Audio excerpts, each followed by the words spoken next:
五凤顺着蓝妞的手指着的方向看去，果真是姚牡丹。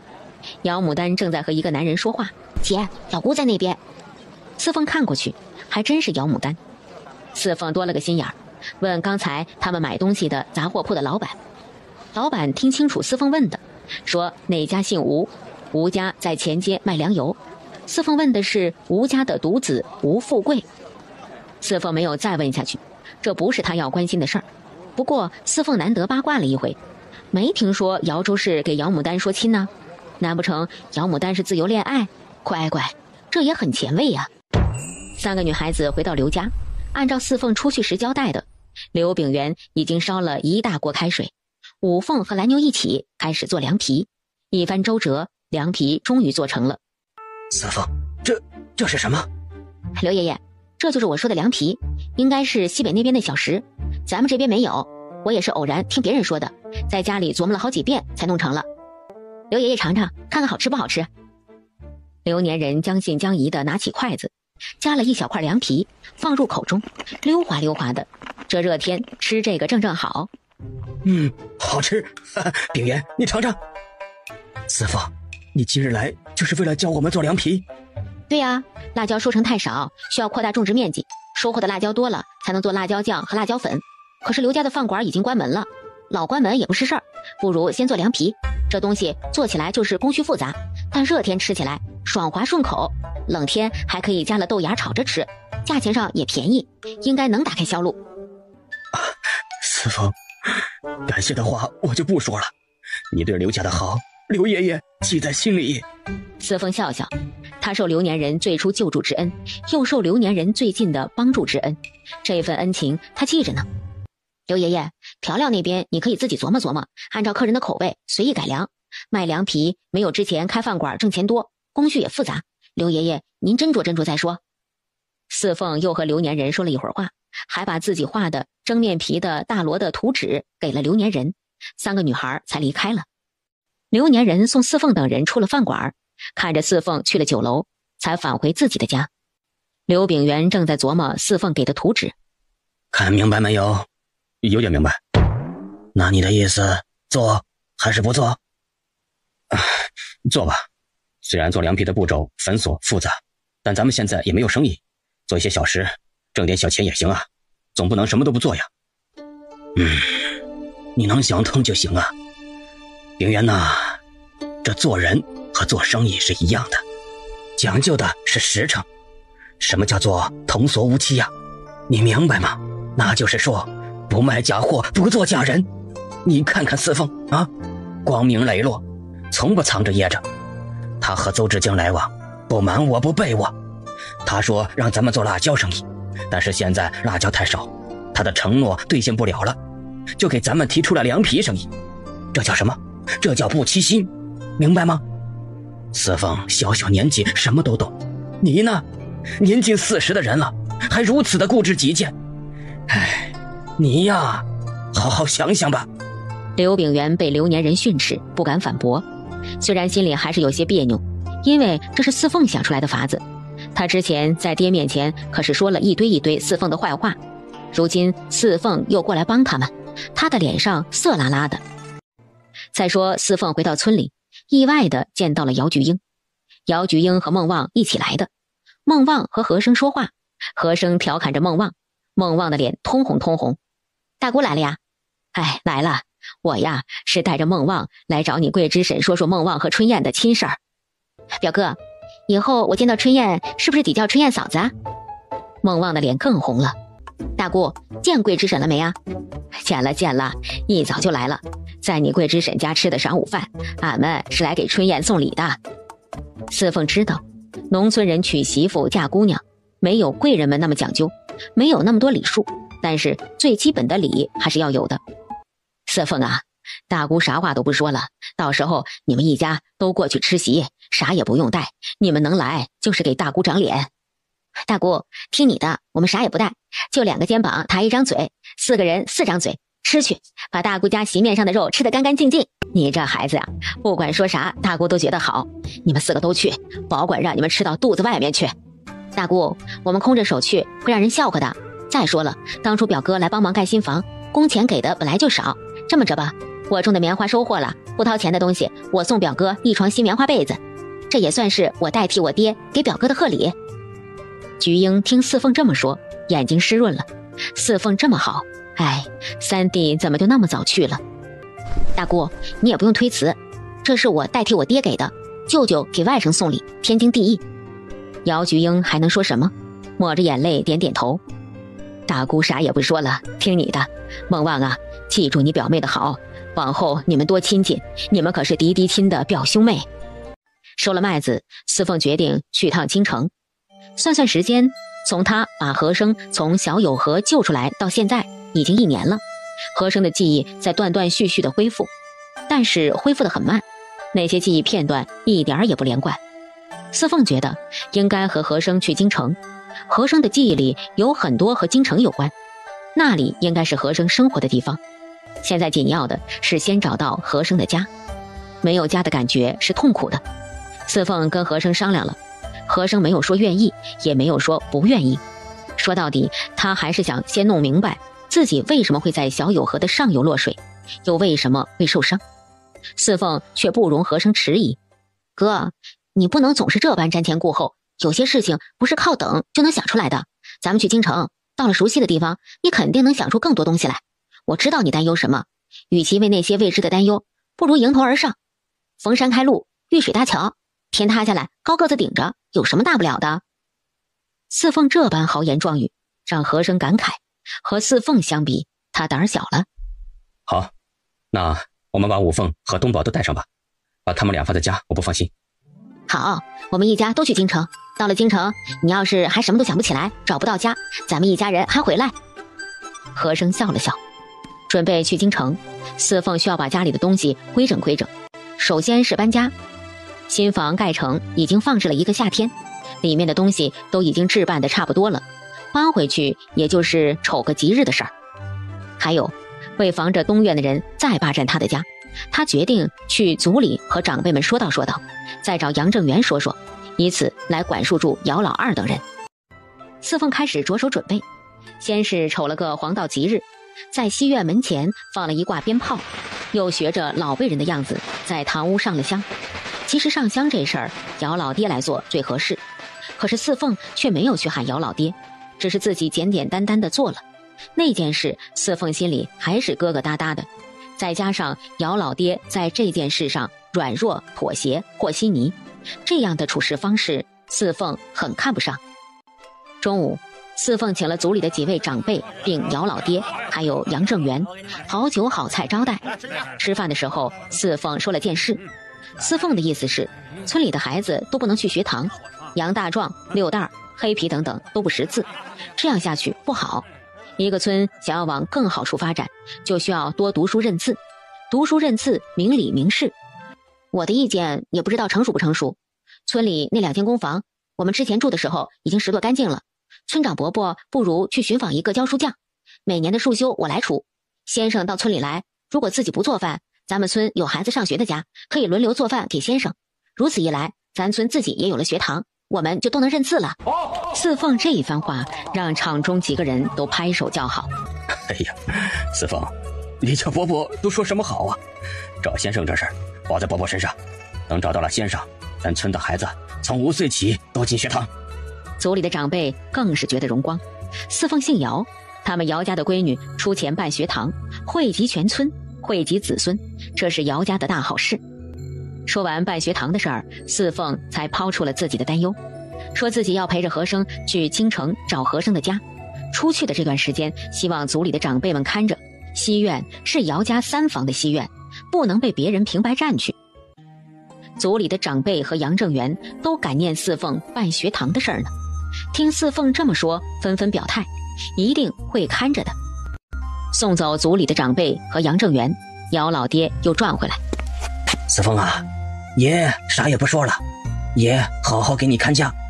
你二伯要是再敢来西院，爷打断他的腿。四凤看着姚老爹，心里说不出什么滋味。姚老爹是好人，对他好，可是他对东院的人也好。在姚老爹的眼里，手心手背都是肉，无关对错。可是正是这种无原则的好，才导致姚老二肆无忌惮。下晌，四凤去了趟镇上，先去了酒楼，和邹志江说了自己的意思，请邹志江给乔瑞林写封信，告诉乔瑞林自己要去京城，到时候会麻烦他。邹志江当然欢喜。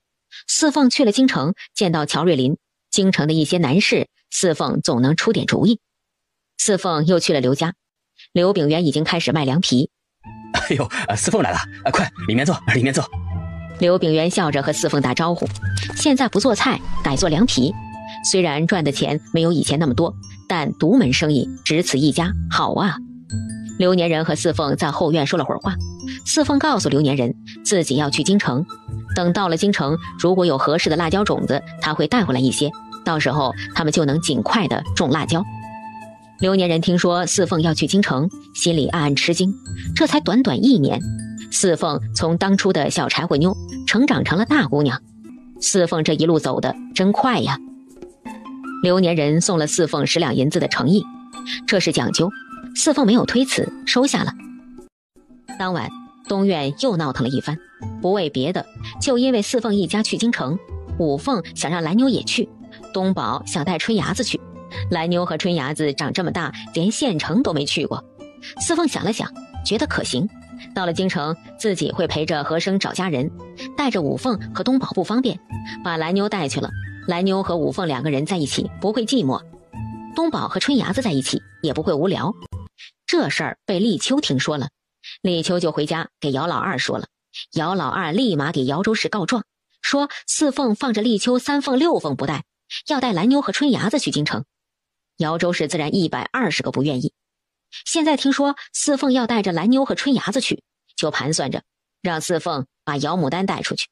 姚牡丹长得好，万一到了京城被哪个贵人相中了，那牡丹可就嫁到京城了。姚老爹从外面回来，姚州市急忙慌地给姚老爹说，他让姚老爹去要求四凤带姚牡丹，别的都不要，就要牡丹嫁到京城。姚老爹差点气笑了，他怎么也没有想到姚州市会有这么大的口气，让姚牡丹嫁到京城，这是不是异想天开？这是没想天就开了。要去你去，我没那脸。算计四凤是你，要求四凤带他老姑也是你，你咋恁大脸？不嫌丢人？牡丹那样让她嫁进京城，你咋不说把牡丹嫁给皇帝呀？皇帝金尊玉贵，要啥有啥，你咋不抢？姚州市眼冒金星，姚老爹这几句话就像拿鞭子打他的脸。你以为我不想把牡丹嫁给皇帝？牡丹要是能嫁给皇帝，我就是皇帝他丈母娘。哼，牡丹长得那么好，自然要嫁给最好的人。死小子，有眼不识金镶玉，有他哭的时候，你赶紧去。姚老爹冷笑，不搭理姚州市。姚州市气得又开始跳着脚骂姚老爹。一切准备就绪，四凤决定出发。这一天，双柱一家、东院姚老爹、姚老大夫妻，还有杨正元等人都来送。每个人都叮嘱四凤要路上小心点儿，吃饱穿暖什么的。临上船，姚老爹又揪着和生，叮嘱和生一路上要照顾好四凤一干人。双柱、桂枝更是拉着蓝妞，让蓝妞听四凤的话，到了京城不能给四凤丢人什么的。还有春芽子，他们夫妻连晚上春芽子尿尿都叮嘱到了，生害怕春芽子闹腾，耽误了四凤的正事儿。镇上，邹志江已经把什么都准备好了，而且他要陪着四凤一家去京城，这也是昨天晚上邹志江想了半天决定的。在府城，四凤那一番操作，让酒楼和乔家意外收获了不少人脉，这是以前他们想尽办法都想得到的。以前他们逢年过节都给贵人送这里那里的，可是收效甚微。没想到四凤在府城小试牛刀，就让府城的酒楼收获满满。四凤提出去京城，他求之不得，公子那边定然也求之不得。为了照顾好四凤，邹志江决定亲自陪着四凤去京城。一路上，东宝有了春芽子，五凤有了蓝妞，他们凑在一起嘀嘀咕咕说个不停。五凤，京城在哪边？那边。那边是哪边？就是那边的那边。坏五凤，你也学会哄人了。那边的那边，那边的那边是哪边？那边的那边就是那边的那边。这一路走走停停，40多天后，他们总算是到了京城。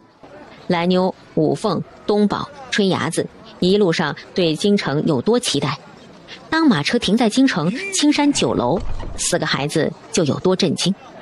邹志江已经进了酒楼，他要见到酒楼的大掌柜乔安怀。乔安怀和他一样，都是乔家的家生子。哥，这是京城？是，这就是京城。姐，我想一会儿进了酒楼，安顿下来就好了。蓝妞根本一个字都说不出来，就像一个提线木偶一样，跟着五凤。四凤姑娘，里面请，已经给公子报信了，公子一会儿就到。按照邹志江的意思，乔安怀亲自带着四凤等人去了酒楼的后街旁边的一个2进的小院，很僻静。他们这么多人住在一起很好，这是在路上四凤和邹志江商量好的。他们这么多人住在酒楼后院多有不便，不如在外面单独找一个院子的好。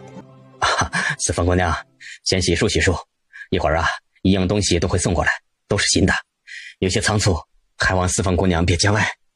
多谢乔掌柜，给你添麻烦了。四凤姑娘说哪里话呀，都是应该的。四凤姑娘在府城的事，公子跟乔某都说了，公子吩咐过，姑娘和咱们是一家人，不敢有什么见外不见外的。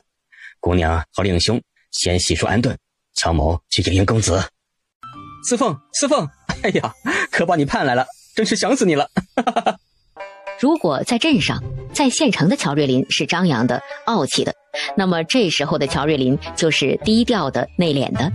乔瑞林果然不是看上去那么简单，京城果然是让人小心翼翼的地方。乔公子好。乔公子，好久不见，你好。四凤，好久不见呐，你好。走吧，屋里坐。乔瑞林跟着四凤进了屋，屋里刚刚被收拾过，干干净净。四凤你也太不够意思了，想来京城怎么也不提前跟我说一声啊？还好我没有南下去江浙，要是再迟2天我就南下了。哎呀，幸好你来得及时。老邹，这可是你的错呀。是，公子教训的是老邹的错，我也是想着公子一直盼着四凤姑娘，想给公子一个惊喜。怎么非要单独出来住啊？住酒楼后院那多好啊，里面一样东西都是齐全的，不像这里寒酸的很。一点也不寒酸，挺好的。酒楼后院人来人往，我们这么多人住后院多有不便。说话间，乔瑞林站起身，郑重地冲四凤深深一躬。乔安怀和邹志江也跟着冲四凤深深一躬。多谢。他当然知道乔瑞林这一礼是为什么。他在府城那一波操作，让府城酒楼收获满满，让乔家也收获满满。第2天一大早，和生起来收拾院子，四凤、五凤、蓝妞收拾屋子，一些东西该规整的规整，该摆放的摆放。虽然是临时住处，但他们要在这里住的不是1天，在京城，这就是他们的家，家里应该是温馨的、舒适的。夏晌刚吃过午饭，乔瑞林来了，要带他们上街去逛逛。几个人边走边看，忽然一个人骑着马迎面而来。那人骑着马错过和生等人后，忽然又勒住马。那人跳下马，噔噔噔跑过来。君玉，是我是胡勇，勇子。哥，先别动手。什么？你叫他哥？他是你哥？对，就是我哥。和生看着眼前的胡勇，一张脸面无表情。胡勇瞪大了眼睛，满脸震惊、疑惑、惊异，当然还有欢喜。可是你明明就是君玉啊！你要不是君玉，怎么和君玉长得如此像？天下真有这么像的人？没听说君玉有双胞胎兄弟啊！胡勇还要拉和生，和生后退2步，做出的动作让胡勇吃惊。你这动作和君玉一样，君玉也不喜欢人亲近他，连王爷和少安都不行。你是君玉，肯定是。等等，君玉的右肩上有个胎记，你让我看看。这位大叔，您这样不好吧？当街扒人衣服，知道的是您在找人，不知道的还以为您有不良嗜好呢。四凤知道，现在和生还什么都想不起来。如果眼前这人硬要把他们的过去塞给和生，和生肯定又会头疼。和珅的一切记忆都必须建立在顺其自然上。乔瑞林听胡勇说什么君玉、少安、王爷，心头一震，果然让他猜对了，和珅的身份不简单。虽然不知道王爷是谁，但不管哪个王爷，只要称之为王爷的，定然是当今圣上的儿子或者兄弟。乔瑞林顺着这个思路往下想，和珅在20岁左右，眼前这个胡勇也就20多岁，一帮20岁左右的人肯定不会和老王爷们整天在一起，那么和珅曾经交往的就是皇上的儿子们了。20岁左右的王爷，当朝也就是豫王、襄王、成王、连王、安定王，还有宁王。在下乔瑞林，这2位是小可的亲戚，刚从大名府来，您是不是认错人了？乔瑞林不知道侍奉和珅到底什么意思，但是见和珅没有相认的意思，只能先出面打圆场。不管怎样，他现在都要护着侍奉和珅。奇怪，天下还有长得这样像的人。侍奉拉着五凤蓝妞跟在后面，但侍奉的心里却在敲小鼓。刚才那人说什么王爷，和珅的身世之谜越来越接近了，能和王爷结交的家世定然显赫非常。爷，您这是咋了？看见谁了？我的天，不行，我得去找人。奇了怪了，顺子，你看着前面那帮人没有？就是那个穿着蓝衫拉着小孩的那个，你给爷盯住了，不要让他们发现，看看他们去哪儿做什么住哪儿，记住没有？乔瑞林送侍奉等人回去后，坐上马车直接去了乔家，在乔家等了很久，才看到乔瑞南从宫里出来。乔瑞林把今天的事原原本本说给了乔瑞南。大哥，他们提到了柴王，难道和珅就是柴王丢失的孙子柴君玉？大哥，你说下一步我该怎么办？你现在是关键时刻，要是能和柴王府搭上关系。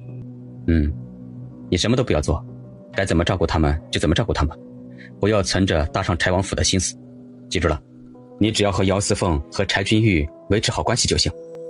可是大哥，柴王爷可是咱们大宋唯一的一个异姓王啊，他若是能够为你说上一句话。六弟，你不懂，你只要照着我说的做就行了。他们在京城这段时间一应吃穿用度，不用最好，中等偏上就行。你有事尽管忙你的事，让邹志江多尽心就行了，明白吗？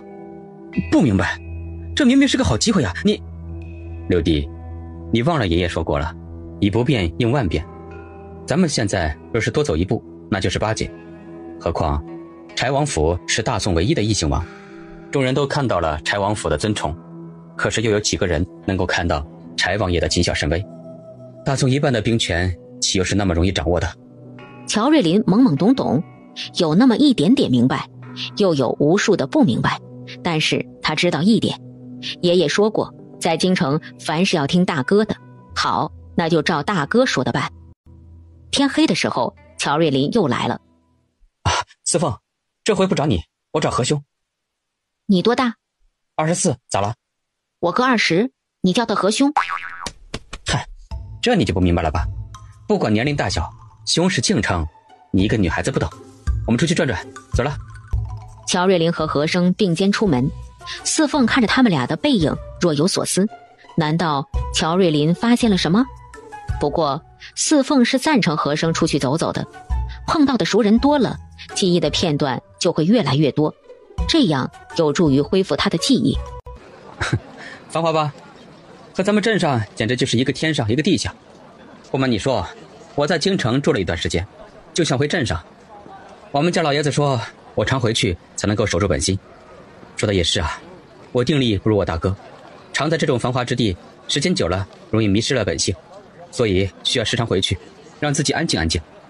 走，上去，咱们到楼上，让你看看这汴河的夜景。我听四凤说，和兄的记忆时断时续，这种事情急不得，需要慢慢来。那些丢失的记忆，他来了就顺其自然，他要是不来，也不用管他。你说我说的对不对？美吧，在你的记忆里肯定是有这些的，只是你想不起来了。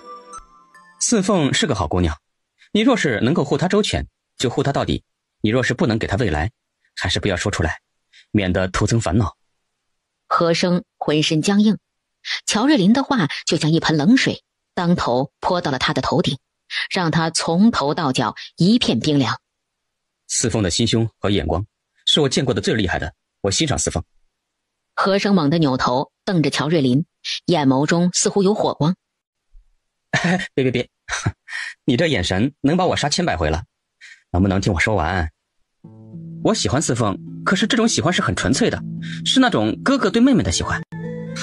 你也知道，我孩子都几岁了，哪里会去打四凤的主意呢？四凤那性子岂会是给人做小的？之前我就怀疑你的身份不简单，今天那个胡勇说什么少安王爷，如果你经常和什么王爷在一起，你的家世肯定是非富即贵。照这样的推断的话，以你的年龄应该是已经有了家室，有了妻小。如果是这样，你怎么办？你又能护四凤到几时？兄弟，悠着点，在不能确定自己未来之前，先不要和四凤说。我是为四凤着想，我想利用四凤在生意上赚钱是不错，但是我更欣赏四凤的聪慧，我希望四凤好。他终于明白自己为什么到了京城后越来越不安。在杨家岭，他一直回避这个问题，或者说自欺欺人，不去想。可是到了京城，他的身世很快就会揭开，怎么办？就像乔瑞林说的，他能护四凤到几时？刚才那些话呢，我也是胡思乱想的，你也别太放在心上啊。毕竟这事儿谁也说不清楚，你连自己是谁都不知道，这事儿啊还远着呢。你呀，现在就好好的守着四凤和几个弟弟妹妹，过一天算一天，珍惜眼前，知道吗？你不能打四凤的主意。哎呦，我的何兄，我都跟你说清楚了，我已经有妻小，四凤才12岁，我拿四凤当妹妹，明白了吧？参谋，要不要我给你发毒誓？君玉，我是少安呐，你真的是你？今天勇子说在大街上见到一个和君玉长得极像的人，我们都说勇子胡说，原来勇子没骗人，他说的是真的。少安，你和谁说话？别听胡勇乱说。君玉啊！乔瑞林认识此人，这就是宁王，德妃的小儿子宁王。君玉，你真的是君玉？胡勇，你说的是不是他？对，是他。我还让顺子跟踪了他，找到了他的落脚地。可是你们不信，我也没办法。现在你们都信了吧？宁王和梁少安一左一右打量着何生。乔瑞林想替何生解围，可是何生被人围在中间，他根本挤不到近前。君玉，你怎么不说话呀？到底发生什么事了？这1年多来，我们可是到处找你。你知道我们从北疆出了多少人吗？哎呀，你怎么一点信都不给我们？就算是你不给我们信，难道连柴王爷爷也不管吗？虽然已经从大哥那里知道何生就是柴君玉，就是柴王精心培养的孙子，可是这会儿听这几个贵人这样说，乔瑞林还是震惊不小。君玉，你到底怎么回事？好歹说句话呀！对呀，你怎么会失踪了1年多？你现在回到京城，怎么也不回家？柴王爷爷因为你失踪的事儿病了好几次了。今天听勇子说，我还不相信呢，我还以为是勇子想你想疯了，没想到还真的是你。对，起初我们还想着去安慰柴王爷爷，可是王爷说咱们都是从小一起长大的，柴王爷爷看见我们就想起了你，必定会更加伤心，所以我们就没有常去了。还有少安隔三差五的去和柴王爷爷说话，柴王爷爷明显跟以前不一样了。外公这1年老了很多，你没有见到他头上的白头发已经很多了，我们找了几次都放弃了。还有人说你可能已经不在人世了，可是外公不信呐，外公执意要找，他说生要见人，死要见尸，只要1天看不到你的尸体，他就相信你是活着的。果然外公是对的。梁少安的一番话让在座的几位眼圈都红了。你都不知道今天早上我在大街上看到你，我有多欢喜呀！我都说是你了，肯定是你，可是他们就是不信，怎么不信我？何生心里不知道是什么滋味，他从这些人的表情上看出来，他们都是他的挚友，这个梁少安更是他的表兄弟。可是他们这样，他的心里只有微微的触动，却没有更深的感动。他忘了，他把他们都忘了。对不起，我忘记了过去了。其实想起来也只是一点点片段。你们几位如果是我的好友，请见谅，我没有一点记忆。什么？你说什么？你失去了记忆？你到底经历了些什么呀？和生不知道该从何说起，但潜意识里他信任眼前这几个人。于是和生把自己如何被四凤从小友河中救上来，又如何在杨家岭住到现在，都说给了眼前的几个人。宁王一眼不眨地看着和生，听和生说话，他怎么也不敢相信自己的耳朵和眼睛。你失去了记忆？这么说，以前的事你一点也记不起来了？你为什么去北疆？你为什么会掉进河里？一点都没有记忆吗？你连自己姓什么叫什么都不记得了？不可能啊！你怎么一点记忆都没有了呢？你是奉圣旨去北疆巡查军务的，你去的时候，柴王爷爷亲自送你到了城外，我们也去了。本来我还想和你一起去北疆的，可是因为我还在守孝，没去成。对，原本我说了要和你一起去北疆的，可是偏偏我和老胡正好奉命去东海，等我们回来就听说你失踪了，活不见人，死不见尸，我还悄悄地去北疆找过你一次呢。一无所获。当众人说话的时候，和生的脸色越来越凝重，因为他们的讲述，和生不由自主地想顺着他们的话去回想，可是这一回想，头就开始隐隐作痛。渐渐的，和生的额头开始有汗珠，表情也越来越难受。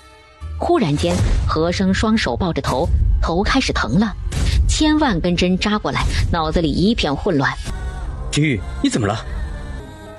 和生，别急，咱们这就回去，四凤还在家等着呢。你是谁啊？他是君玉，不是和生。来人，快请大夫。哥，我来了，我是四凤。想不起来咱们就不想，不用强迫自己。东宝和五凤都在家等着你呢，你要是再不回去，东宝那爱哭鬼可就哭起来了，他一哭起来可就没完了，还得你哄着。你不是说回去要给东宝买一个糖人吗？你买的糖人呢？不管你们以前和他有什么交情，请你们不要为难他。1年前我从小友河救他上来时，他脑后有一个大包，前胸后背都有伤，他失去了记忆。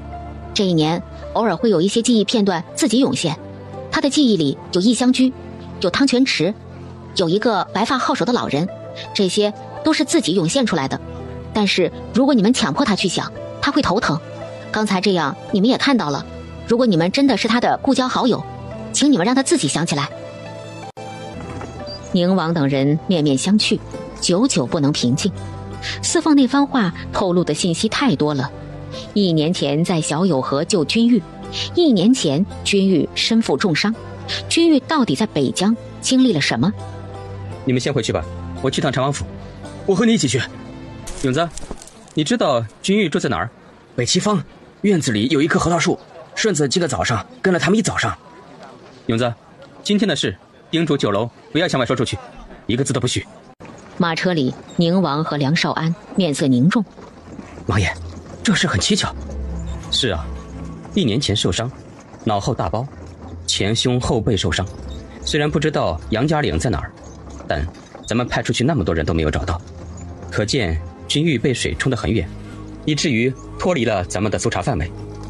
怪不得1年多找不到他，原来是失去记忆了。如果他没有失去记忆，他早就和咱们联系了。少安，你觉不觉得很奇怪？君玉是奉旨前去查军务的，怎么会受伤？我也正在想这个问题。君玉什么风浪没经历过，怎么会被人算计？这是我一直都想不通的地方。什么人能近在咫尺的对君玉下手？那就是君玉身边的人。雨桐呢？他最后叫你那一声表哥，可见他有那么一点记忆的。不急，慢慢来。柴王府，宁王、梁少安没有让门房通禀，熟门熟路进了柴王的院子。他们常来，梁少安又是柴王的亲外孙，门房自然没有阻拦。柴王爷爷，外公。宁王和梁少安各自给柴王行礼。如果和生现在在此地，定然会吃惊。柴王和他的记忆里的白发好手的老人一模一样。这么晚来，可有何事啊？外公，我们今天见到君玉了。你说什么？你再说一遍。柴王爷爷，我们今天见到君玉了。柴王转头看着宁王，似乎不相信，但是宁王点点头，非常确定地重复了刚才的话。他在哪儿？他怎么不回家呀？他不知道我一直在找他吗？外公，您别着急，你听我们说完。快说，他在哪儿？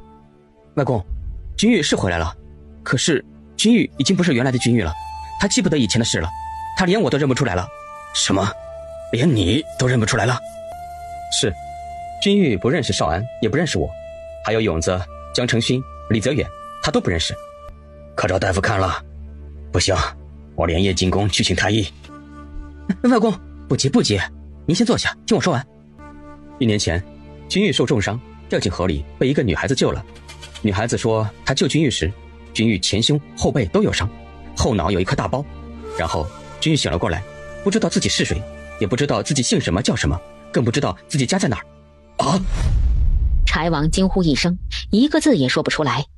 我们几个都说了以前我们和君玉在一起的事，希望君玉能够记得起我们。可是君玉却是双手抱着头很痛苦，他甚至想要头去撞墙。我们不知道君玉到底怎么了，直到那个女孩子来了，她说了好多好话，君玉的情绪才慢慢稳定下来。那个女孩子说，这1年来君玉脑子里面自然而然地涌现出来一些片段，他就不会头疼。但是如果君玉强迫着自己去回想，就会很头疼，所以我们也没有敢再追问下去了，让君玉走了。走了？走哪儿了？北齐方院子里有一棵大核桃树，这应该就是他们现在的家了。柴王爷爷，我已经吩咐过了，今日在酒楼发生的事情不能向外透露一个字。君玉见到我们反应那么强烈，我觉得我们最近不能够再去见君玉了。不过柴王爷爷，我觉得明日你可以换成便装去一趟北齐坊。对，外公，我们不去，你明天可以去试试。那女孩子说，君玉经常会想起一个白发后手的老人，那应该就是您了。咱们慢慢和君玉接触，让他慢慢想，到时候咱们就可以把君玉接回来了。啊，明天我去啊，明天我一定要去，明天我一早就去。哥怎么了？乔公子，你不是和我哥出去吃酒了吗？怎么把我哥弄成这样？没事，东宝，你去帮着你五姐给哥烧糖水喝，哥喝了你们做的糖水马上就好了。东宝用袖子擦了一下眼泪，急忙去帮着五凤烧水。乔瑞林见和生面色渐渐地恢复正常，才告辞离开。不过乔瑞林也是蒙着头走的，这一晚上的境遇超出了他的想象。五凤、东宝，你们去睡吧，哥没事了，睡个好觉，明儿个儿哥哥带你们去大街上买糖人啊。我现在有些后悔了，后悔陪着你来京城。京城虽然有你的故旧知己，可是你却什么都想不起来。就像今天，他们硬生生的把记忆强加给你，你的脑子会不由自主的跟着他们的思路走，这样对你不好。要不咱们还回去吧，等你完全想起来了，咱们再来京城。和生没有回答，他也不知道该怎么回答。四凤没有问今天在酒楼碰到的那些人都是什么人，他知道和生也想不起来，这个时候的和生需要休息。哥，你闭上眼，我给你讲我们那里的事儿，你睡着了我再走，好好睡着一晚上，明天就好了。和生很听话地闭上了眼睛。四凤开始讲他自己的过去，在四凤的轻言慢语中，和生渐渐地沉入了梦乡。请问你是姚四凤姚姑娘吗？是我，老人家找我有事吗？啊，昨天晚上的事我都知道了，我是金玉的爷爷，我可以进来吗？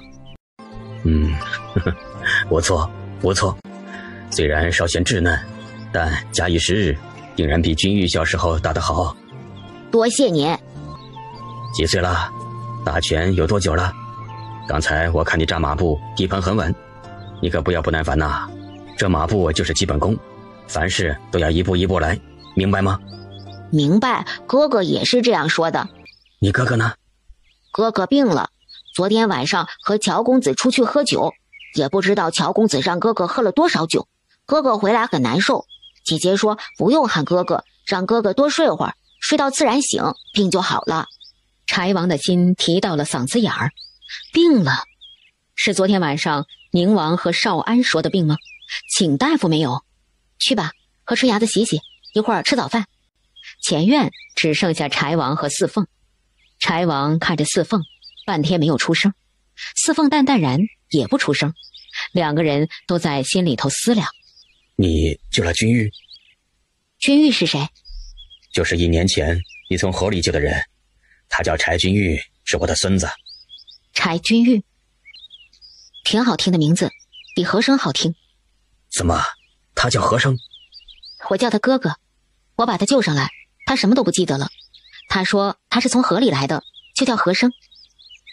柴王心里一阵绞痛，他可怜的君玉竟然连自己的名字都不记得了。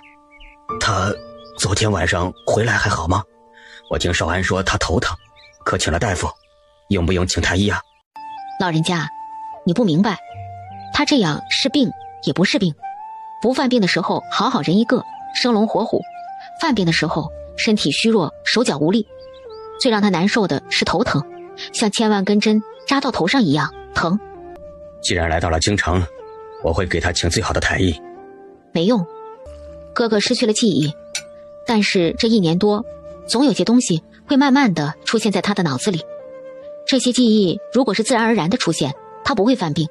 但是就像昨天晚上那样，那么多人给他讲他们的过去，哥哥忍不住顺着他们的思路往下想，如此就会头疼。你是说，他失去的记忆必须要自己自然而然的回来，不能强迫他去想？对，以前在村里，哥哥也出现过这种状况，但是只要他不再去强迫自己想，头稍微疼一小会儿就没事了。昨天晚上，那些人大概太想让哥哥想起他们，说了很多，刺激了哥哥，所以哥哥是被人背着回来的。这事儿以前从来没有过，所以老人家，如果你是我哥哥的至亲之人，还请您给他一点时间，让他自己想起来，这样他的痛苦会少一些。柴王渐渐悲伤起来，他怎么也没有想到，好不容易找到了孙子，孙子竟然什么都记不起来。其实我们之所以来京城，就是为了让哥哥在熟悉的环境住着，让那些过去的记忆自然而然的自己涌现出来，这样比强迫他回想往事更好。柴王长出了一口气，他还能说什么？一个素未平生的小丫头都知道为他的孙子着想。好，我答应你，不会让他们再来找你们。你们尽管按照你们的生活方式寻找那些记忆。不过，四凤，谁来了？柴王顺着声音，看到屋门口站着他念叨了无数遍的孙子，这是他一手带大的孙子。君玉。和生看着老人，一时间没有反应过来，他分不清是梦境还是现实。他的记忆里有这个白发好手的老人，他叫老人爷爷。君玉，我是爷爷，你记得吗？和生虽然没有动，但脸上的表情说明了一切。他有记忆，有关于这位老人的记忆。老人是他的爷爷，他记不起自己的身世，记不起自己的家族，记不起自己的名字，却记得爷爷。爷爷，孙儿不孝。你知不知道，我等你叫这声爷爷，等得好苦啊！老人家，您用早饭了吗？若是不嫌弃，就在我们家用吧。啊，好。柴王一连说了几个好。和生扶着柴王进了后院，五凤已经摆好了饭菜，几个孩子恭恭敬敬，很守规矩，都没有动筷子，这是四凤教的礼仪。这顿饭柴王吃得很开心，柴王甚至认为这辈子吃的饭都没有这顿早饭好吃。饭后，和生扶着柴王去了前院，四凤留在后院帮着五凤来牛收拾。姐，那个爷爷是哥哥的爷爷吗？他是不是要把哥哥带走？四凤不知道该怎么回答，但是他知道这个问题迟早是要面对的。东宝，五凤，我今天要给你们说的就是这件事。1年前，我把哥从小友河救上来，那时候他不记得自己是谁，更不知道自己家在哪儿。我们收留了他，这1年我们相处的就像一家人。可是我们毕竟不是一家人，哥有他自己的家人，刚才那位老人就是哥的爷爷。可是哥不是什么都不记得了吗？能不能不让哥想起来？这样哥就永远在我们家了。那那我们能不能等哥自己记起来，再让哥走？东宝，上回在府城你丢失了，我和你吴姐很担心，你吴姐嗓子都哭哑了，是不是？东宝点点头。同样的道理，哥哥已经失踪了1年多，哥哥的家人一样担心。刚才那位老人，他看到哥时都流眼泪了。我不要哥走，姐，咱们不在京城住了，咱们回家，叫哥，咱们回家。四凤第一次想发脾气，想跟五凤东宝发脾气，他想训斥五凤东宝这么不听话，可是他训斥的话却说不出口。后院的哭声惊动了前院说话的柴王和和珅。东宝怎么了？你训东宝了？哎，你没事训东宝做什么？哥，我不要你走，我不要在京城了，咱们回村回家，京城不好，哥，你永远也不能离开我们。五凤眼巴巴地看着和珅，和珅搂着东宝，安抚着东宝，终于明白东宝为什么哭了。东宝不哭，哥不走，哥哪都不去，哥不管去哪儿都带着东宝，行不？好，东宝不哭了啊！等一会儿啊，咱们出去买个糖人，哥昨天答应给你买糖人的，对不起，昨天没买，今天给你买2个。我不要糖人，我哪儿都不去，你也不许出去。好，不出去，咱们就在家里认字。柴王静静地看着柴君玉哄东宝，眼里都是慈爱和欣慰。以前的君玉什么时候让小孩子近身了？柴王缓步走过来，站在东宝和和珅的面前。东宝啊，我不会带走你哥哥，你放心。真的不骗人？拉钩上吊，100年不变，谁要变谁就是大坏蛋。柴王突然哈哈大笑，这是1年多来他最畅快的时候，不是他这一生最畅快的时候。君玉啊，我走了，你安心在这里住下，一会儿我会让人送些钱和东西过来，只要知道你活着，爷爷就心满意足了。北齐方的生活并没有因为柴王的到来而受到任何的波折，不，还是有波折的。东宝和五凤哭了一场，和珅买了一堆糖人，并许诺带东宝等人去看耍把戏。自打那天早上柴王过来之后，隔3差5柴王就会不请自来。用柴王的话，只要不上朝，他早上都会过来，还会在这里用早饭，用完了早饭还会和和珅说会儿话。但柴王从来没有说要带和珅走，和珅也没有丝毫要离开他们的意思。就这样又平平静静地过了5、6天。那天傍晚，乔瑞林也在，五凤炒了2个菜，一个老人2个年轻人对饮。和珅讲他在杨家岭的事儿，讲他们去大名府，讲东宝丢失，讲五凤怎么找到东宝。乔瑞林之前只是在邹志江、邹志海的信上看到，和珅这样讲，他才知道这里面有多凶险，不由得乔瑞林对四凤又有了新的认识。而柴王得知乔瑞林是前户部侍郎乔之和的孙子，对乔瑞林很不感冒，说乔之和连2、3两酒都喝不下。柴王大讲特讲乔之和的糗事，乔瑞林脸红脖子粗，也不敢辩驳。人家是柴王，除了当今皇上，谁尊贵？柴王，他一个做生意的，敢和王爷较真儿？省省吧，没办法，在柴王面前，前户部侍郎算是个芝麻绿豆大的官吧。柴王来北齐方成了家常便饭，柴王说五凤做的饭好吃，很合他口味。五凤被夸得脸红得像苹果。可是乔瑞林私下里对四凤说，柴王根本不是那样和颜悦色的人，柴王一发怒必定会有人遭殃。四凤点点头，他当然知道柴王地位尊贵，这样尊贵掌握着生杀大权的人，怎么会是表面上这般和蔼？之所以这般和蔼，都是因为和珅，都是因为他的孙子在这里。一晃到京城半个多月了，北齐方家里的几个人对柴王爷的到来已经习以为常。柴王并没有在几个孩子面前展示他威严的一面，在孩子面前，他依然是个和蔼可亲的长辈。四凤知道，在熟悉的环境中，和珅的记忆正在慢慢的恢复。这天，柴王没有来，来的是梁少安。梁少安进门，和珅抱拳行礼：“表哥，君玉，你记起来了？”想起来一点点，我知道你是我表哥，我记得我爷爷，但是记不得爷爷的身份，我只记得你是我的表哥。啊，没事没事，只要你记得外公，记得我是你的表哥就行了。咱们慢慢来啊，总有一天你会记起来的。外公今天出城了，特意嘱咐我过来看看你，但是外公叮嘱我什么都不能和你说，就单纯的看看你。啊，没事，没有你们想的那么严重，只要你们不说起那些过去，我不往那边想就不会犯病。梁少安和柴王一样，和和珅一直在一起嘀咕。他们说的并不是和珅失去的记忆，而是柴王出城去做的事儿。原来柴王出城巡防了。梁少安和和珅说着城外驻军的事儿。接到密报，天武军失空饷严重，圣上龙颜大怒，派外公前去查看。外公这一去要10来天呢。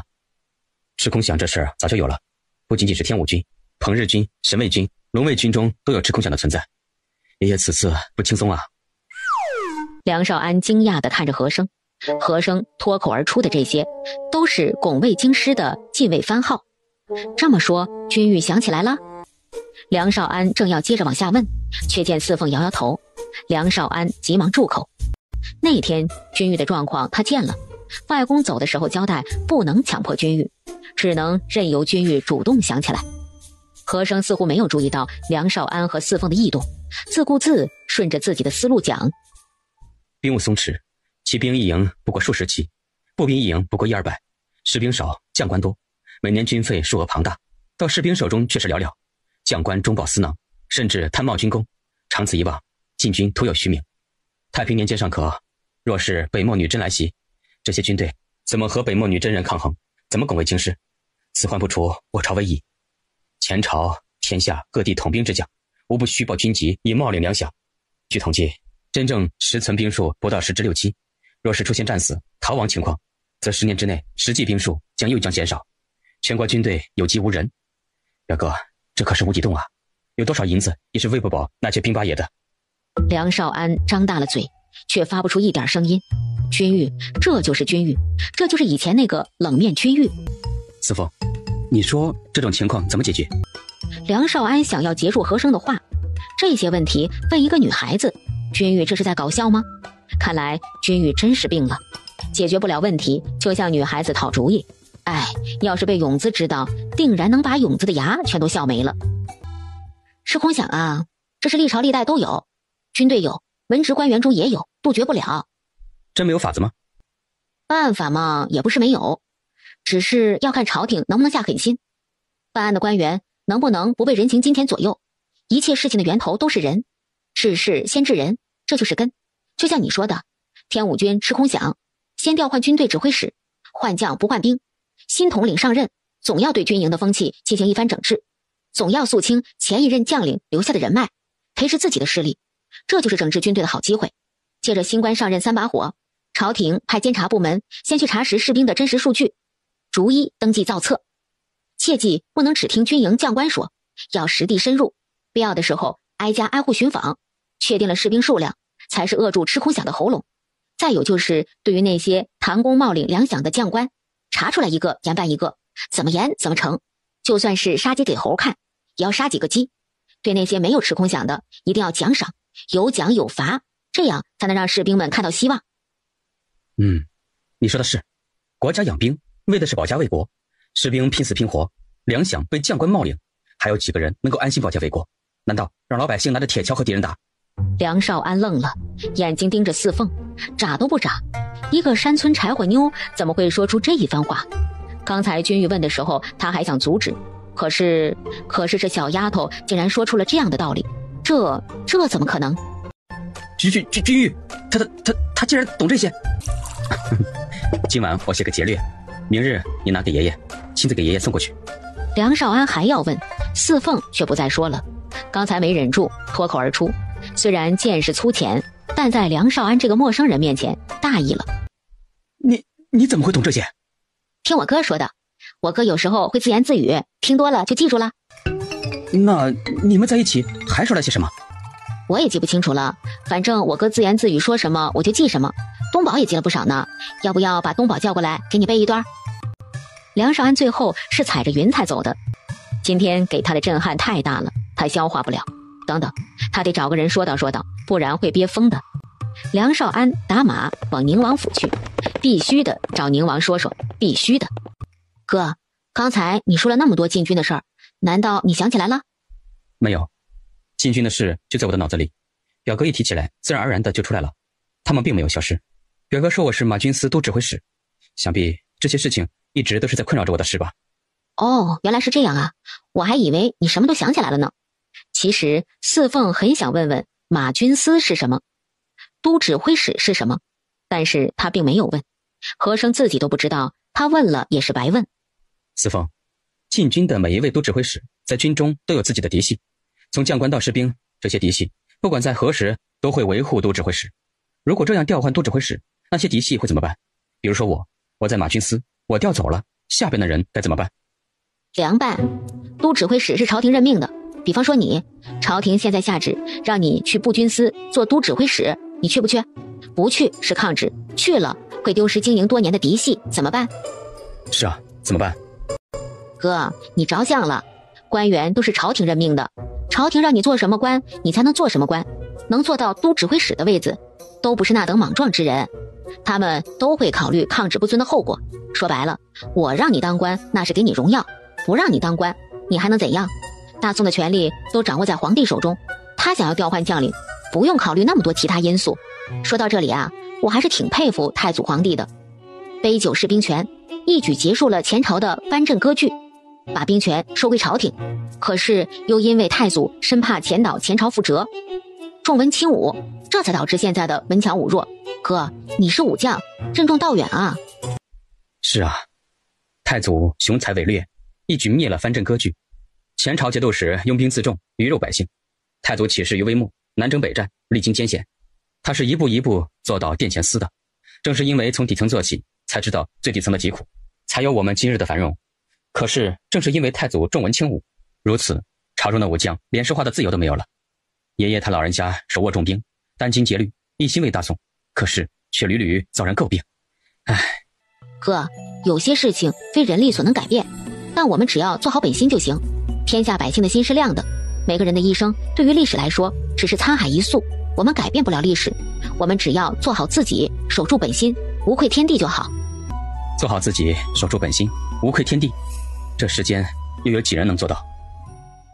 别人做到做不到咱们管不了，咱们做到就行，或者咱们影响了身边的人，身边的人做到了，这就是胜利。四凤，我这一生最大的幸运就是遇到了你，谢谢。好肉麻啊，哥，我鸡皮疙瘩掉了一地。还是刚才那个吃空饷的事，说说你的法子吧，晚上咱们弄个劫掠，明天让表哥给爷送过去。四凤没有答应，但也没有反对。饭要一口一口吃，路要一步一步走，事情要一件一件做。吃空饷这事儿不是一天两天形成的，同样整治吃空饷也不是一天两天就能完成的，需要徐徐推进，一步一步来。你放心，老王爷心里清楚着呢。哼，你这是怎么了？怎么渴成这样？3天3夜没喝水？不是说你去陪君玉了吗？怎么这副模样？君玉又犯病了？哎，到底是怎么回事？你倒是说话呀！真是急死人了！是不是君玉又犯病了？柴王爷爷不在京城，君玉要是出了什么事怎么办呢？哎呀，你赶紧说，要不我现在就进宫请太医。梁少安摆摆手，总算是喘过气来了。你猜我今天见到什么，听到什么了？哼，我又没有跟着你，我怎么知道？爱说不说。我去看君玉了，我和君玉说起了外公出去寻访，还说了天武军吃空饷的事儿。君玉竟然说其他3军也有吃空饷的现象，而且这事已经是存在很久了。我还在惊讶，是不是君玉想起来了？哪知道接下来发生的一件事情，让我的下巴都快掉下去了。哎呀，到底什么事儿？你能不能不这么大喘气啊？快说吧，我的梁大爷。那个君玉竟然问那个小丫头怎么整治吃空饷的事儿啊！君玉问那个小丫头，这怎么可能？一个乡下丫头，东南西北都不知道呢，能懂什么呀？君玉是不是疯了？想不到吧？我也想不到，我到现在都还在迷瞪着呢。但是那小丫头说的可是头头是道，说什么调换将领，在新将领到任之际，朝廷会派人登记士兵数额，不能只听将官报，要深入实地，挨个查访，先弄清楚士兵的数额，再说饷银的事儿。那小丫头大把大把的说了一大堆，我都听愣了。她竟然这么说，惊讶吧？神奇吧？我比你更惊讶，我的下巴都脱了好几次了，好不容易才安上的。哎，你说咱们讨论这问题，那是因为咱们知道，君玉在马军司，永泽在殿前司，这些事咱们都门清啊。可是她一个大门都没出过的小丫头，怎么能说的是头头是道？奇了怪了，奇了怪了呀！宁王愣怔了一会儿，才回过神来。那君玉是想起来了吗？嗨，没有，我问他了。君玉说禁军的事啊，都在他脑子里，根本就没有消失。我一起头，那些东西就全部都跳出来了。少安，要不明日咱们两个一起去？哎，不行，外公交代了，除了我谁都不能去。外公说不能刺激君玉，有些东西需要君玉自己想起来，咱们不能再刺激他。宁王很失望，他和君玉是顶顶要好的朋友，他们好的能穿一条裤子，怎么能不让他去看望君玉呢？那你们有没有说其他的事？没说其他，就围绕外公巡防的事说了半天。明天我还去呢。君玉虽然不记得那些事儿，但是他记得我是他表哥，我们在一起不说过去的事，就说眼前的事。君玉还说晚上要写个劫掠，让我明天给外公送过去呢。少安，明天我也去吧，我扮成你的长随，不说话，就在一边看着，万一君玉记得我，那岂不是更好？哎，那个说好了啊，你不能说话，只能看着。如果君玉没有认出你来，你就不能逼迫他。哎，你以为就只有你关心君玉啊？我和君玉从小在一起，我俩一头睡一头吃，这种关系可不比你差。别说的好像只有你关心君玉似的。次日，宁王果然扮成梁少安的长随，跟着梁少安去了北七房。和珅看着穿着长随衣服的宁王，皱了皱眉。你怎么穿成这样？君玉，你认识我？你想起来了？那天晚上我记得你和表哥在一起，你衣着华贵，应该地位不低，所以你今天穿成这样我很奇怪，而且我脑子里总觉得你很亲切。虽然你现在还没有想起来，不过我先放过你，等你想起来咱们再算这笔账。本来说好了我大婚你要给我去迎亲的，可是你这一去就是1年多，连我的大婚都错过了，等到你想起来这是要一并罚的。好。和珅淡淡的笑笑，把一边的梁少安看愣了。君玉笑了，那铁树肯定开花了。以前的君玉什么时候笑过？怎么君玉失忆后反倒会笑了？哎呀，没想到啊，乔瑞南那个书呆子还有你这么个弟弟。爷，您就别笑话我了，我们老爷子呀可看中我大哥了，剩下的子孙都是放养的，随便怎么长，只要不是歪嘎裂枣就行了。幸好我长得还可以，不然呢老爷子还不让我进京城呢，还怕我丢了老乔家的脸。宁王哈哈大笑，乔瑞林这么插科打诨倒是个有趣的。五凤准备的饭菜说简单也不简单，因为宁王在，乔瑞林一开始就吩咐小厮去青山酒楼订酒菜，还买了鱼。五凤用四凤教的法子做了烤鱼，还有烤肉。哎，这个现烤完就能吃吗？能啊，我们在家里就这样现烤着吃，什么都能烤，鱼再过一会儿就可以了。哎呀，四凤啊，我就知道你来京城肯定会想出新的法子。哎，这东西要不要在咱们酒楼上弄啊？你要是想啊就弄上，一点技术含量没有，客人自己动手，想吃什么自己弄，还自在呢。四凤，要不咱们再去街上逛逛，看看能不能发现什么新的商机。这回啊，你6我4，怎么样？还有这铁板烧，你得有空去酒楼教教他们，你不教那些榆木疙瘩呀，烤出来的肯定跟棒槌一样。想吃饭就好好坐着。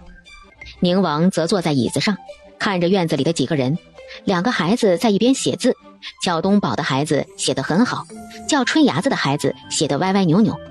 五凤一看就是做饭的好手，叫蓝妞的女孩在一边打下手，而四凤却在一边给五凤说怎么放佐料。烤鱼端上来，宁王闭了闭眼，这香味儿和别的味道不一样，这鱼看着就让人食欲大开。那顿饭四凤五凤烤的东西盘盘光，其他菜剩下了2/3。梁少安出城去给柴王送信不在家，宁王急得抓耳挠腮，这种有话找不到人诉说，有心事憋在心里的感觉真难受。柴王爷爷叮嘱过少安不能打搅君玉，他去君玉那儿都是求了半天的少安，终于忍到了第3天，梁少安回来了。梁少安回来的第一件事就是来找宁王，他真害怕那天他走了，宁王在君玉面前胡言乱语，刺激到君玉。怎么了这是？你不会是刺激到君玉了吧？我的天，我都跟你说了别刺激君玉，别刺激君玉，你怎么就不听呢？哎，等着吧，外公回来第一个会抽我，然后再抽你，咱们俩谁也跑不掉。梁少安一脸生无可恋，外公的鞭子打到身上就是一道伤，他屁股上至今还留着一道浅浅的鞭痕，那是小时候被外公打的。没，我没有刺到君玉，我就是像看到了香镜一样。少安，要不是君玉记得你和柴王爷爷，我真的怀疑君玉是别人附体了。啊，吓死我了！哎呀，想想外公的鞭子呀，我现在的屁股都还在疼呢。你以为我不知道疼？我又不是那种不知轻重的人。我是说，君玉大变样，竟然极为维护姚四凤，还会照顾小孩子，这怎么可能是咱们的君玉呢？哼，现在才知道，总算是让你体会到我那天晚上的感觉了。哼，是啊，那天晚上你迷迷瞪瞪的过来，我还以为你受什么刺激了。哎，没想到我和你一样，也是受了刺激。君玉大变样了呀？谁说不是呢？以前你见君玉笑过吗？没有吧？可是现在呀，君玉不仅会笑，还笑得很好看呢，邪了门了。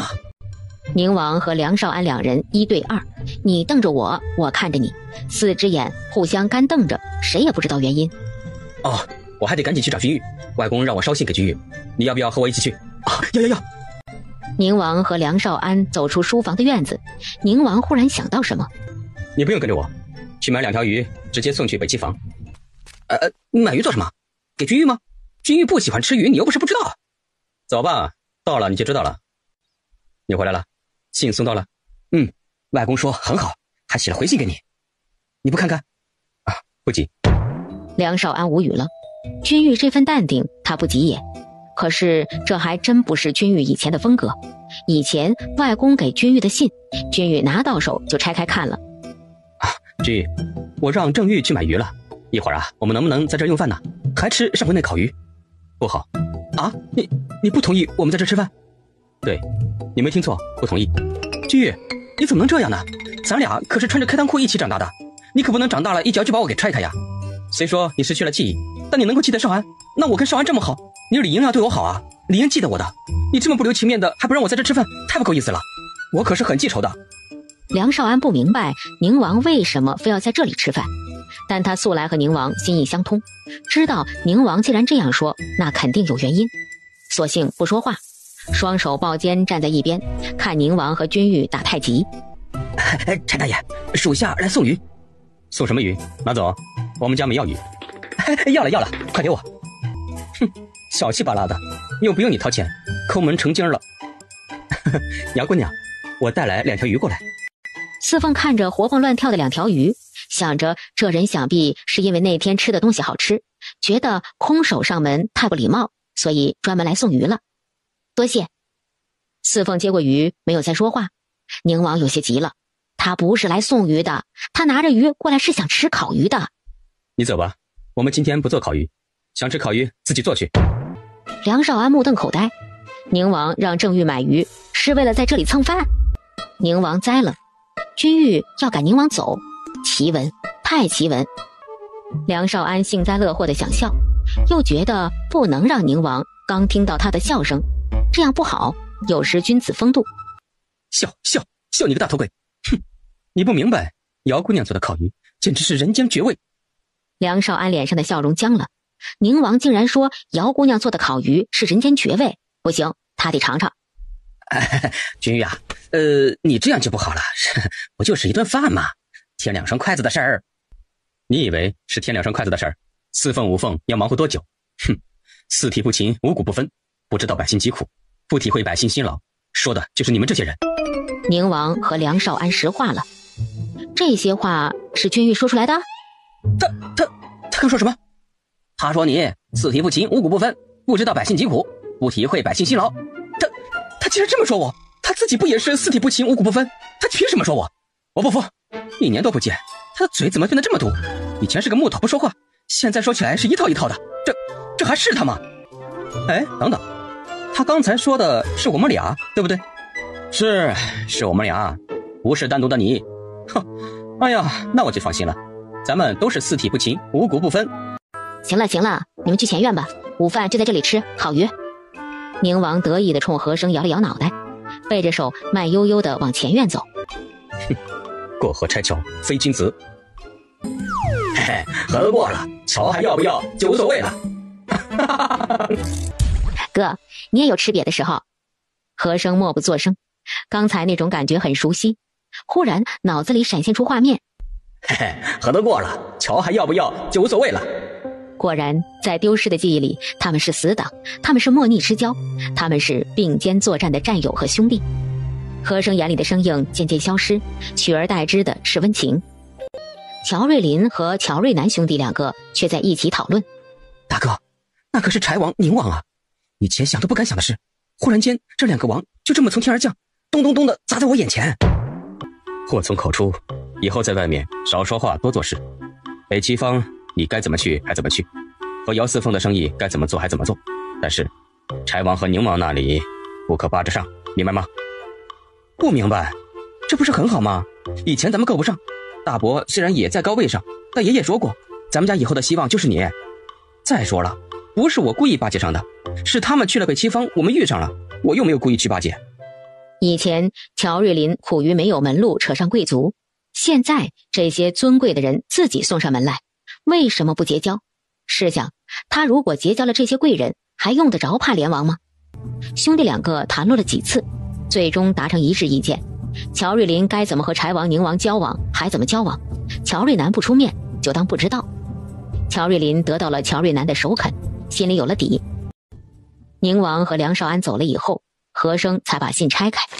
柴王在信里说收到信了，还说策略很好，但实施起来难度很大。何生双眉拧起来，他也不知道为什么会如此担忧，明明什么都不记得，却依然这样忧心忡忡。怎么了？眉头拧成川，难看死了。没什么，想起一些事。是不是头又疼了？没有，只是爷爷的信让我想起了以前去秦凤路看到的。我朝历来重文轻武，为防止武将掌握兵权，把将领的兵权给分开，造成了今天将官不能领兵，士兵不信任将官的局面。这样的状况在太平年间切实无碍，可是到了战时有弊无利啊。北方几路的湘军溃不成军，一旦北漠进军南下，北方几路几乎是无军可抵挡。你是说将领无权调兵，兵士不听将领的话？可以这么讲。那养那么多士兵做什么？还不如让他们复员回去种地，还能发展农业经济。我在和你说正经的，不是开玩笑。我也没有开玩笑啊，说的就是正经的呀。听武军的事情报出来，爷爷出城巡访，一同去的还有兵部、户部、吏部、参政知事等等，这么多人去反倒不是好事。天武军的事又会不了了之的，和秦凤路一样。天要下雨，娘要嫁人，不在其位不谋其政，这些事儿有当官的操心就成，你不用管的。爷爷在其中啊，我怎能袖手旁观？还有，爷爷说我是奉旨去北疆巡访，既然圣旨能够下到我的手里，我身上定然有官职。我的记忆里有秦凤路的驻军记忆，可见和爷爷一样，我也在其中。四凤，这世上的事并不是你不想就不存在的。对啊，你说的太对了，存在即是合理。不过你现在还没有恢复记忆，舒坦一日是一日，人要学会享受，不能只会受苦。哥，原本咱们决定来京城是为了方便你恢复记忆，可是现在看到你这样，我真的后悔和你来京城了。何生叹了一声，在杨家岭他无忧无虑，到了京城他的忧虑就来了。好吧，我想想啊，我先看看有没有歪门邪道好帮帮你。这一句歪门邪道把何生逗笑了。说好了，你要想想，君子一言驷马难追，说到就要做到。我不是君子，我是女子。走，去汴河走走。到了京城不去汴河走走，亏大了。汴河到了，四凤一眼就看到了他曾经来过的异乡居。那天是晚上，没有看真切，现在看来这个异乡居的地理位置真好，风水宝地啊，这酒楼闭着眼都能赚钱。哥，你知不知道这是谁的产业啊？联王。联王？连结的连？五凤，我有些害怕。兰姐姐，我也怕，咱们跟着我哥我姐就行，快点。表哥，你是表哥？表哥，我是元儿，你怎么不理我？你怎么穿成这样？你都1年多没有回家，家里人都找疯了，你。四凤笑出声，又觉得不礼貌，遂扭过脸和五凤来妞说话。大胆粗鄙下贱，敢笑我们小姐。我笑什么和你有关吗？难道这大街上的人就不能笑了？还是这条街是你们家的，归你们管？说完这番话，四凤拉着五凤拦妞一仰头走了。和珅见四凤把脸仰得老高，扑哧一声也笑了。表哥，你笑了？你竟然笑了？这位姐姐，你认错人了，这是我哥。曼妙女子见和珅还拉着东宝的手，着急的劈手就打开了东宝的手。表哥，你从来都不亲近小孩子，这小孩是谁？他怎么会说你是他哥？你干嘛打我？真没礼貌！哥，咱们走。交兴，快拦住！表哥就是表哥，表哥怎么会和别人家的孩子在一起？表哥，我知道是你为什么不回家？王爷想你都想疯了，还有姨婆，还有夫人，他们都惦记着你。我也……这人明明和表哥长得一模一样，为什么不承认？和珅给东宝买了糖人，东宝举着糖人喂和珅吃，和珅低下头吃糖人，哪知道糖人还没有入和珅的口，背后伸出一个纤纤玉手，抓住糖人扔了出去。你怎么能吃这种东西？这东西多脏啊！表哥，你怎么成了这样？这小孩是谁？你怎么跟这小孩子在一起？表哥，你说话呀！你不认识我吗？我是元儿。你凭什么扔我的糖人？你赔我糖人，丑八怪！东宝话音未落，丫鬟焦兴冲着东宝的脸抬手就是一巴掌。东宝，疼不疼？告诉哥疼不疼？和珅眼里都是痛心，就因为自己一个心软，东宝挨了一巴掌，心疼死他了。东宝什么时候挨过打？在村里唯一欺负东宝的立秋，最后还是被东宝咬回去了。可是到了京城，东宝竟然平白无故的被人打了。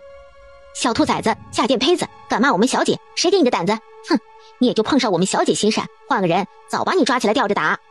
谁这么大口气，要把我弟弟吊起来打？口气不小啊！刚才啪的一声，四凤看见了，可是那时候他和和珅、东宝还有一段距离，就算是他阻拦也来不及。五凤跑过来，赶紧抱着东宝，心疼的吹着东宝的脸，眼泪都掉下来了。东宝，姐姐给你吹吹，不疼啊，不疼。给东宝道歉。表少爷，你不会真认不出奴婢吧？奴婢是焦兴啊。不管你是谁，道歉。道歉如果管用的话，这天下就太平了。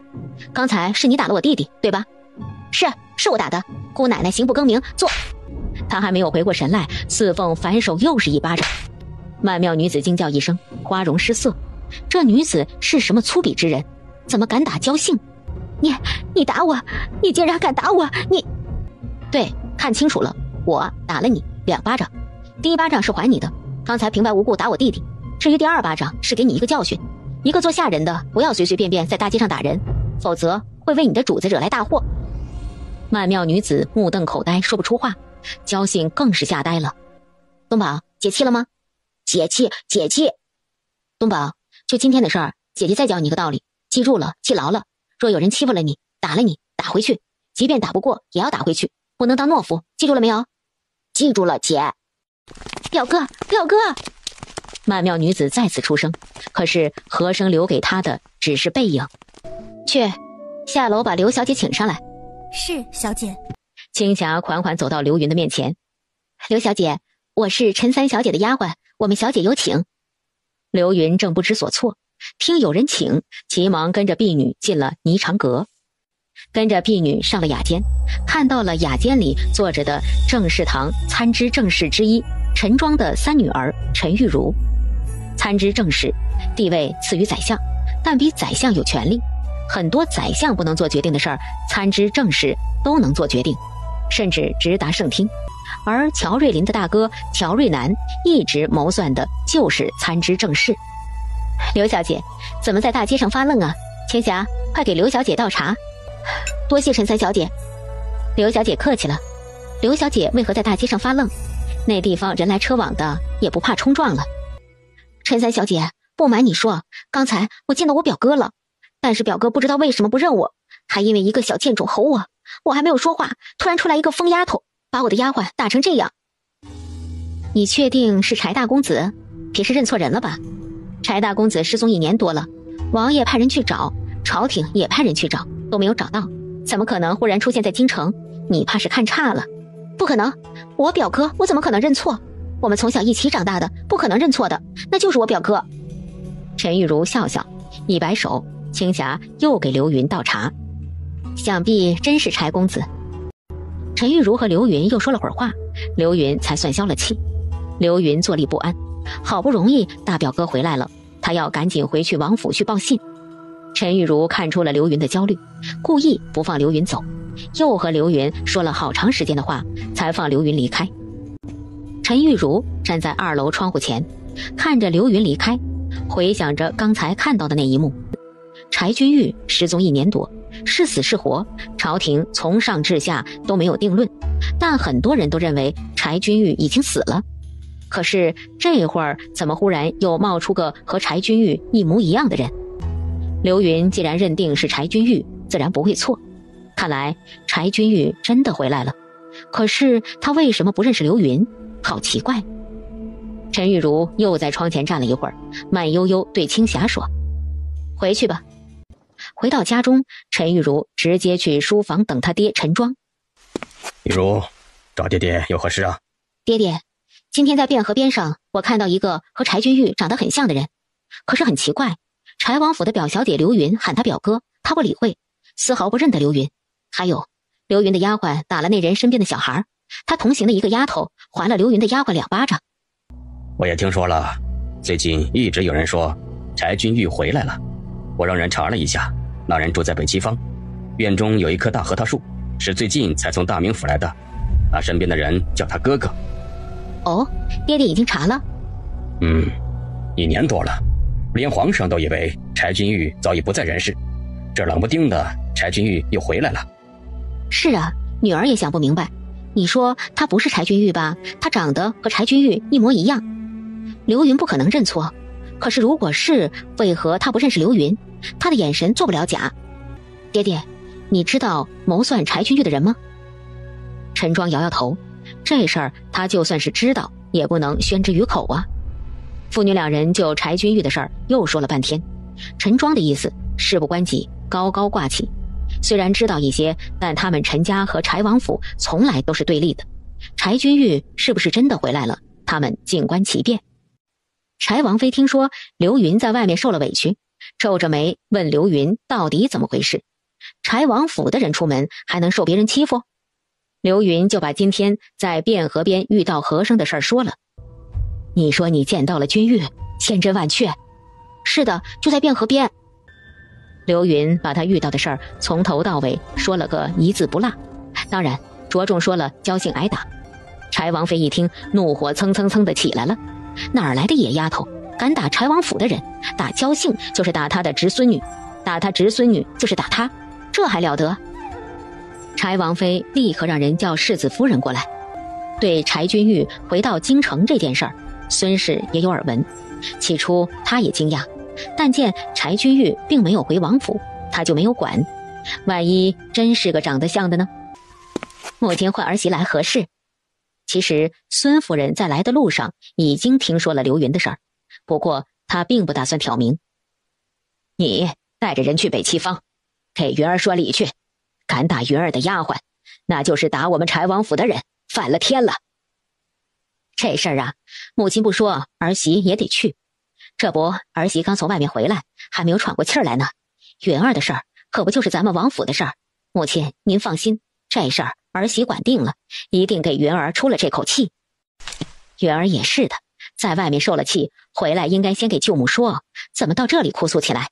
瞧瞧把母亲急的，再急出个好歹来，可怎么是好？咱们云儿是最知书达理的了，你说舅母说的对不对？刘云被孙夫人说了几句，羞愧的抬不起头。你舅母说的对，往后你有什么事儿就给你舅母说。咱们柴王府的人被别人欺负了，只会哭哭啼啼，那还了得？佩玲啊，这事儿你上点心就成。还有，云儿说她在街上碰到君玉了，君玉找到了？啥时候的事儿？王爷怎么也不跟我说？你去看看，要是真是君玉，替我好好训斥他。回来了不回家来，怎么还想让我去请他？孙夫人笑着给柴王妃宽心，说这些事儿她去处理，王妃只管吃好喝好玩好就行。几句话把柴王妃哄得妥妥帖帖。孙夫人笑着拉着刘云出了柴王妃的院子。走出院子，孙夫人不动声色地松开了刘云的手。云儿不是说要给母亲做百寿图吗？怎么有功夫出府去？我缺了金线，出府去是为了买金线。哦，原来是这样啊，云儿真是个有孝心的孩子。哎，咱们云儿这么好，也不知道以后便宜了哪家的臭小子。孙夫人笑眯眯地看着刘云，把刘云看得羞怯万分。云儿长得好，往后啊，这些乱七八糟的事情让丫鬟们出去做就行了。云儿出门，万一碰上登徒子，可怎么好？说小了是云儿你受了委屈，说大了可是柴王府丢面子，你说是不是？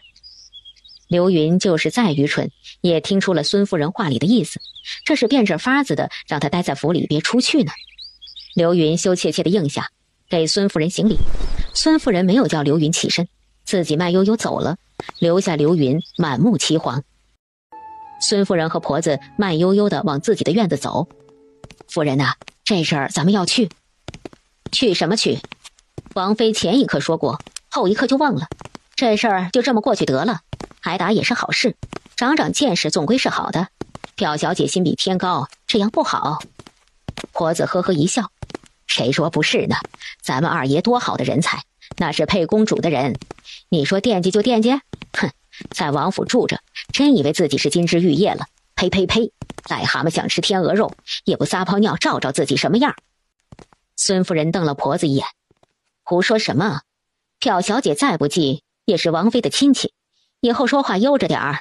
哎，你说她安安分分的，我也不是那等小气的人，到时候府里出份体面的嫁妆，也算全了咱们和刘家的情谊。可她千不该万不该，不该打君县的主意，君县岂是她能消想的？哼！孙夫人进了自己的院子，忽然想着不对。孙夫人对婆子说，你去问问表小姐，就说我说了，派人去给她出气，但是总得知道人家家住哪儿，打听出来了你瞧瞧去。这2天我也听几个人影影绰绰给我说，在大街上见到有个人很像大爷，难道真是他回来了？这事儿得弄清楚。主仆2人又说了半天话，婆子才出门去了刘云的院子。